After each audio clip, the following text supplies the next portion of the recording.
Alright then, so I've got my little engine heating up. Probably might not need to heat it up today, it's a lovely day. Come down to this industrial estate. We've got a nice long piece of road down there. And the idea is today I'm going to get a bit of a tune on this truggy, because I haven't tuned it yet. And what I'm going to do is I'm going to tell you and show you my method of tuning, and hopefully it'll help someone out there. So probably call this video how to tune your engine, on how to tune a Nitro engine. I don't know, but we'll see how it goes. So as far as I've got with it, I gave it a slight tune, and I mean a slight tune. I just adjusted it a minute bit the last time I ran it. And it's getting nice and hot now. That'll probably start up now. It's nice and hot today. Nice and warm today it is out here. 16 degrees today. So we'll see how it runs. We'll see how it goes. So before you start any tuning whatsoever, you need to get it nice and warm. You need a really hot engine before you start any tuning whatsoever. So I'm just going to go and run it now. We'll get it hot.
Right, car's down there now. It's running on pretty much the stock, the base settings for what it is when you buy it. So you notice it's really rich at the moment. I'll just do a couple of runs to show you that.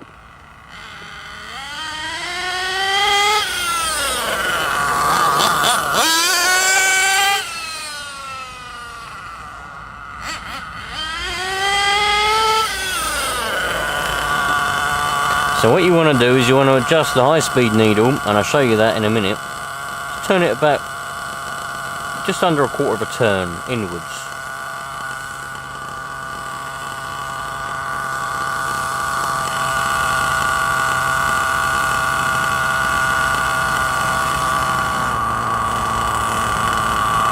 And then you give it another blast up there.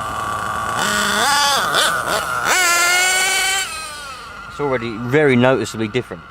I'm sure you noticed it as well.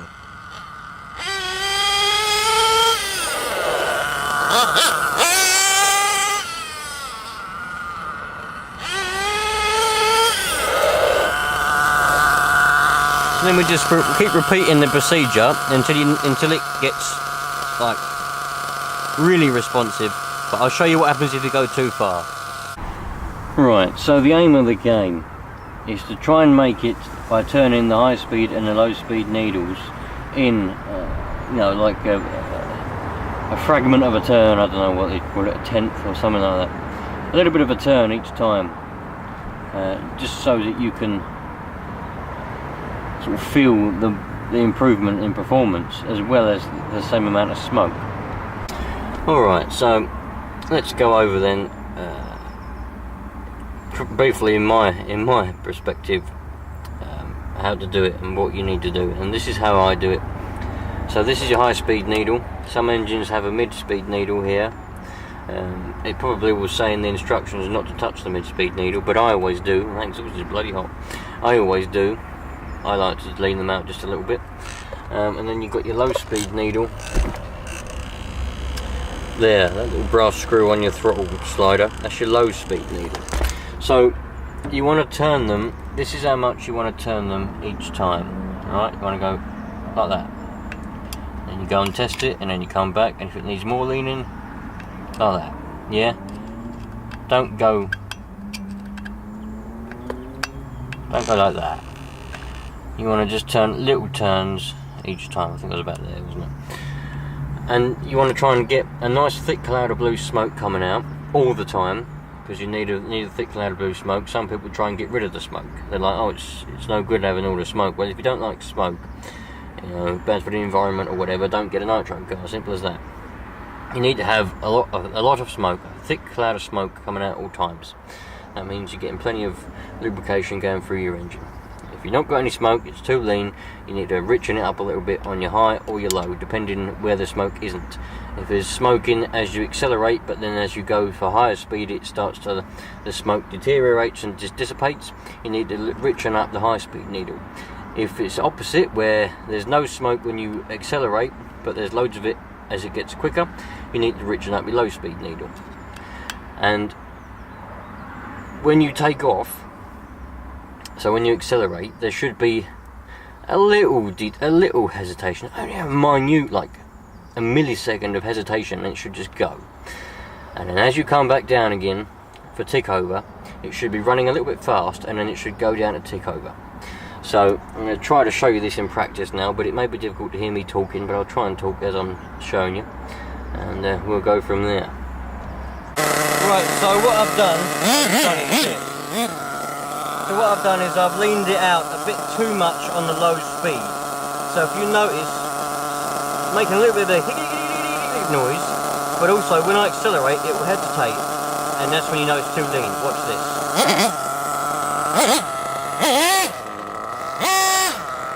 Don't do it all the time because it's not extra lean, but listen.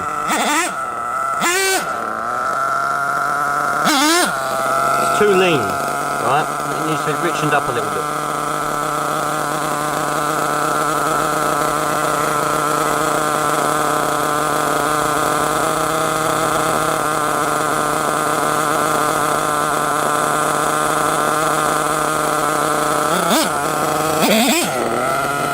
Too lean.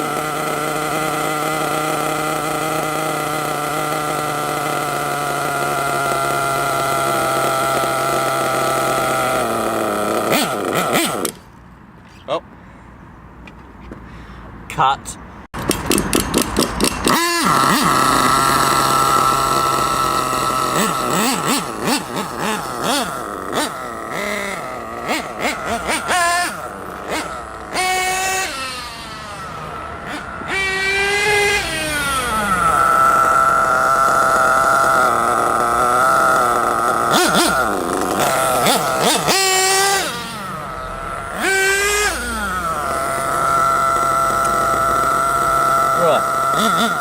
So I've now adjusted the low speed needle to, well, it was actually half a turn, around about half a turn richer.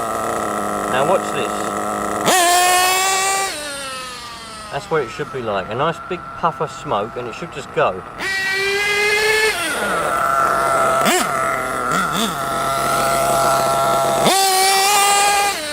Plenty of wheel spin as well. You don't really want wheel spin, you want it to grip, but you know.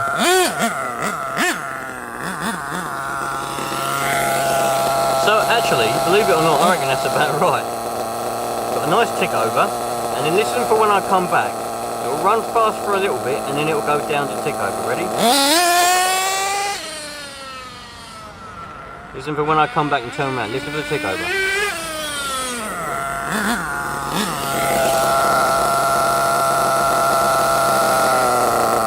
Hear it? It's running a bit fast and then it went down to tick over.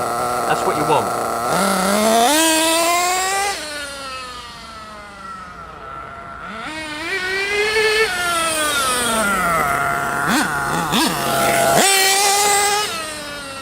I reckon that low speed's about right.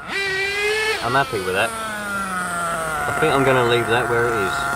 So now you want to move over to the high-speed needle. The high-speed needle is that big one at the top that I showed you. Turn that in a little bit.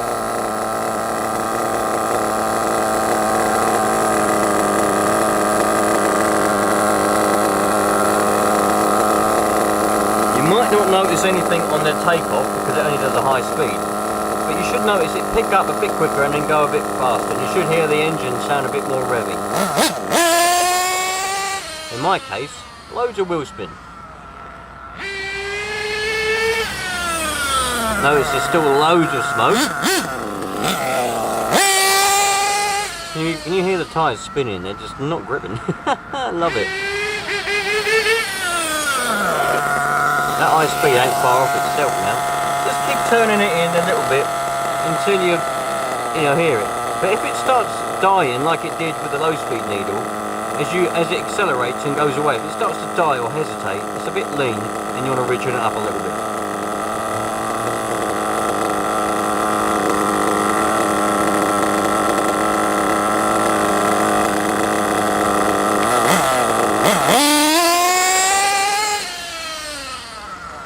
You might have heard it then, it sounded a bit like a power band on like a 2-stroke dirt bike, didn't it? But it kind of went and then it just shot off.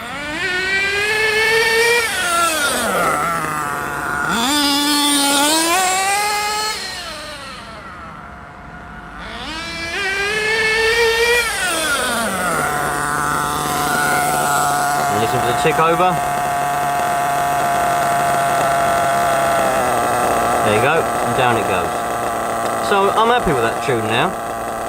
So I'll go over it with you again in a minute with the car off, and I'll show you again just to make it clear, and I'll explain a few other things. But other than that, I'm really happy with that tune for the time being anyway, for this weather conditions, etc. Even if it is a new engine, probably still breaking in.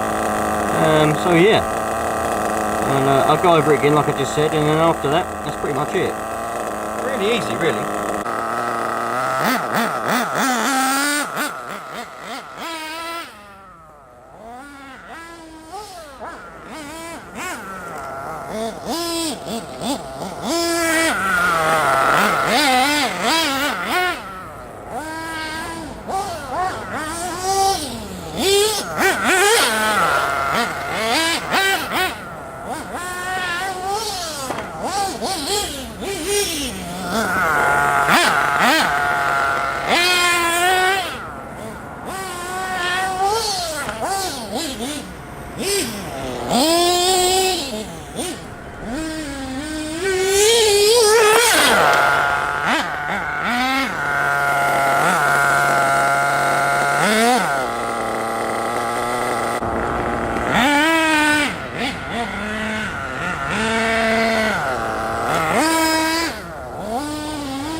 So there we go. I hope I went over everything and made it all easy for you to sort of understand, especially if you're new to Nitro, and if you're watching a video on how to tune your engine, then you probably are new to it.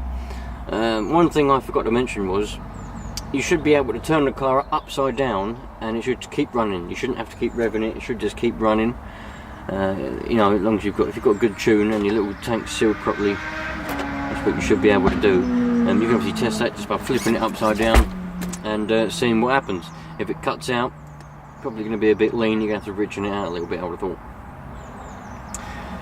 But I didn't really, I think that's everything. If you've got any questions, put it in the comments, because there is quite a lot of videos. I lost one of my clips when I was messing around on that grass. There is a fair amount of videos on YouTube, probably. What inspired me to make this video was I was on the forum and there's a bloke asking how to tune his buggy, and people were putting up videos from YouTube about how to tune it. Well, a lot of these people, I didn't agree with it at all, you know, and it just seems like people are worrying a bit far too much about it. So I thought I'd make a video of how I do it, and hopefully it's answered a few questions. Hopefully, you know, you can get yours running well now, because you know, there's no need to worry about it. It's a bloody hobby. If you're getting yourself stressed out about it, then there's, you know, you worry a bit too much. It's a hobby at the end of the day. If you're a racer, then you know you know how to do it already. You know, you start off. Oh, it's a little bit loose. Tighten that up. Yeah. Anyway, so I hope that sorted a lot of your questions out, and how you tune it. Just try not to worry about it too much. Just get yourself a decent tune on there, so it's running all right, and then just forget about it. Just go and enjoy it. Yeah. And then you can always make a little adjustments. You haven't got to tune it. I think a lot of people think they tune it and leave it. No, you're tuning all the time. So make adjustments to make it nice. And then, you know, if you think, oh, if like a month down the line you think, oh, it's a bit lean actually, or a bit rich, lean it up, richen it up, whatever. Just make little adjustments as you go along. You don't tune it and forget about it. You tune it so it's nice, and then you just make small incrementally adjustments every now and again when it needs it. And if you're new to it, you would learn when it needs it. You know, you'll just learn what it sounds like, what the feel is like, and everything, and you'll become to realise, you know, it's not really anything to worry about. So I'll see you on the next one, dudes. Thanks for watching.